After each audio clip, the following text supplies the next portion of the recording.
ಕಡ್ಡಾಯವಾಗಿ ಹೆಲ್ಮೆಟ್ ಅನ್ನು ಧರಿಸಲು ಗಡುವನ್ನು ನೀಡಲಾಗಿತ್ತು. ಆದರೂ ಕೂಡ ಅಲ್ಲಿನ ವಾಹನ ಸವಾರ ದ್ವಿಚಕ್ರ ವಾಹನ ಸವಾರರೇ ಏನಿದ್ದಾರೆ ಅವರು ಹೆಲ್ಮೆಟ್ ಅನ್ನು ಧರಿಸಲಿಲ್ಲ. ಹೀಗಾಗಿ ಪೊಲೀಸರು ರೋಡ್ಗಿಳಿದು ಅವರಿಗೆ ದಂಡವನ್ನು ಹಾಕಿದ್ದಾರೆ. ಜಿಲ್ಲಾ ಪೊಲೀಸ್ ವರಿಷ್ಠಾಧಿಕಾರಿ ಏನಿದೆ ಕುಶಲ್ ಚೌಕೆ ಅವರು ರಸ್ತೆಗಿಳಿದು ಈಗ ಎಲ್ಲರಿಗೂ ಕೂಡ ಒಂದು ದಂಡದ ಬಿಸಿಯನ್ನು ಮುಟ್ಟಿಸಿದ್ದಾರೆ. ಚಿಂತಾಮಣಿಯಲ್ಲಿ ನಡೆದಂತಹ ಘಟನೆ ಇದು.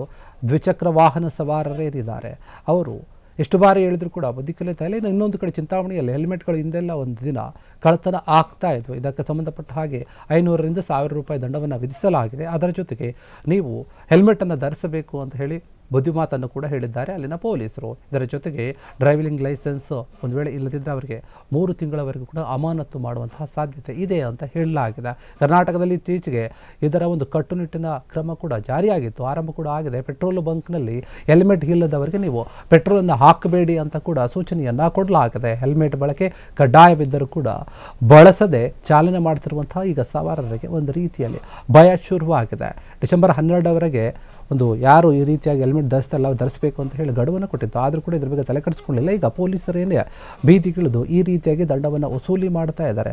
ಯಾವುದೇ ಒತ್ತಡಕ್ಕೂ ಕೂಡ ಮಣಿಯದೆ ಇವರು ದಂಡವನ್ನು ಹಾಕ್ತಾ ಇರೋದ್ರಿಂದ ಕೆಲವರಿಗೆ ತೊಂದರೆ ಆಗ್ತಾ ಇದೆ. ಆದರೂ ಕೂಡ ಕೆಲ ಒಂದು ಸಾರ್ವಜನಿಕರೇನಿದ್ದಾರೆ ವಲಯದಲ್ಲಿ ಪೊಲೀಸರ ಈ ಒಂದು ಕಾರ್ಯಕ್ಕೆ ಮೆಚ್ಚುಗೆ ಕೂಡ ವ್ಯಕ್ತವಾಗ್ತಾ ಇದೆ. ಇದರ ಬೆನ್ನಲ್ಲೇ ಈಗ ಚಿಂತಾಮಣಿ ನಗರ ಠಾಣೆಯ ಪೊಲೀಸರು ಹಾಗೂ ಗ್ರಾಮಾಂತರ ಸೇರಿ ಅನೇಕ ಒಂದು ಹಳ್ಳಿಯಲ್ಲಿರುವಂತಹ ಪೊಲೀಸರು ಅಥವಾ ಆ ಭಾಗದ ಬರುವಂಥ ಪೊಲೀಸರೆಲ್ಲರೂ ಕೂಡ ಈಗ ಬೀದಿಗೆ ಬಂದು ಎಲ್ಲ ವಾಹನ ಸವಾರರಿಗೆ ಯಾರು ಹೆಲ್ಮೆಟ್ ಹಾಕ್ತಾಯಿಲ್ಲ ಅವರಿಗೆ ಒಂದು ರೀತಿಯಲ್ಲಿ ಈಗ ದಂಡವನ್ನು ಹಾಕ್ತಾ ಇದ್ದಾರೆ. ಈ ದಂಡದ ಪ್ರಮಾಣ ಸುಮಾರು 6 ಲಕ್ಷಕ್ಕಿಂತ ಹೆಚ್ಚು ವಸೂಲಿಯಾಗಿದೆ ಅಂತ ತಿಳಿದು ಬಂದಿದೆ.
ಕ್ಷಣ ಕ್ಷಣದ ಸುದ್ದಿಗಳಿಗಾಗಿ ಫ್ರೀಡಂ ಟಿವಿ ಸಬ್ಸ್ಕ್ರೈಬ್ ಮಾಡಿ, ಲೈಕ್ ಮಾಡಿ ಹಾಗೂ ಫಾಲೋ ಮಾಡಿ.